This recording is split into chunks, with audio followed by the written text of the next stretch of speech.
চলে আয়, তোর নাম কি? স্যার আমার নাম তো আপনি জানেন। তুই কি বিরাট বড় পণ্ডিত যে তোর নাম আমি জানবো? স্যার আপনি নাকি মুখ দেখেই নাম বলে দিতে পারেন। বেশি কথা বাড়াস না, তোর নাম জিজ্ঞেস করছি, নাম বল। স্যার আমার নাম ফেল্লু। বেশ, ফটাফট প্রশ্ন ধরছি, ঠিক ঠিক উত্তর দে আর নম্বর নিয়ে কেটে পড় এখান থেকে। ধরুন স্যার, তুই বল পৃথিবীতে 3 ভাগ জল আর 1 ভাগ স্থল কেন? স্যার সবাই যাতে ভালোভাবে জল পায় ও জলের ব্যবহার করতে পারে, তাই উপরওয়ালা পৃথিবীতে 3 ভাগ জলের ব্যবস্থা করেছে। পৃথিবীতে বর্তমানে 800 কোটি লোক আছে। যদি পৃথিবীতে 3 ভাগ জল না থাকতো, তাহলে ওই 800 কোটি লোকের সবাই রান্না করার জল, বাসন মাজার জল, কাপড় কাচার জল, স্নান করার জল, বাথরুমে যাওয়ার জল কিছুই পেত না। অনেকে একদিন রান্না করে 10 দিন বসে খেতে হতো, একটু থালাই খাবার খেতে হতো। মাসে 1 বালতি জলে একবারই স্নান করতে হতো। হাত ধোয়ার ভয়ে কেউ আর হাত দিয়ে যেত না। তাই এই 800 কোটি লোকের কথা মাথায় রেখেই উপরওয়ালা পৃথিবীতে 3 ভাগ জল সৃষ্টি করেছে আর 1 ভাগ স্থল সৃষ্টি করেছে। কথাটার কিন্তু যুক্তি আছে, ছেলেটাকে ইন্টেলিজেন্ট লাগছে। বেশ, তুই একটা সুন্দর গল্প মানে একটা কাহিনী বলতো।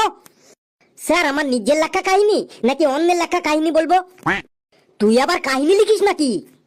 ওই স্যার একটু একটু লিখি আর কি। বেশ, শোনা তো তোর নিজের লেখা কাহিনী শুনি একটু।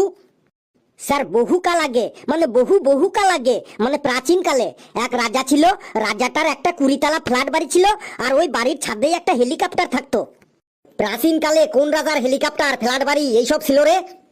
স্যার কাহিনী কার, আমার না আপনার? তোর। তাহলে শুনে যান, ওই রাজার 2টো লোহা ইস্পাত কারখানাও ছিল। রাজা যখন 2 লাখ ভোটে জিতেছিল, তখনই রাজা শত্রু বেরিয়ে গিয়েছিল। রাজাদের আবার ভোট হয় নাকি? স্যার কাহিনী কার, আমার না আপনার? তোর। তাহলে শুনে যান, ওই রাজার একটা মেয়ে ছিল। মেয়েটা যখন ইঞ্জিনিয়ারিং পাশ করলো, আর রাজা তখনই ওই মেয়েটার বিয়ে ঠিক করলো একটা MBBS ডাক্তারের সাথে।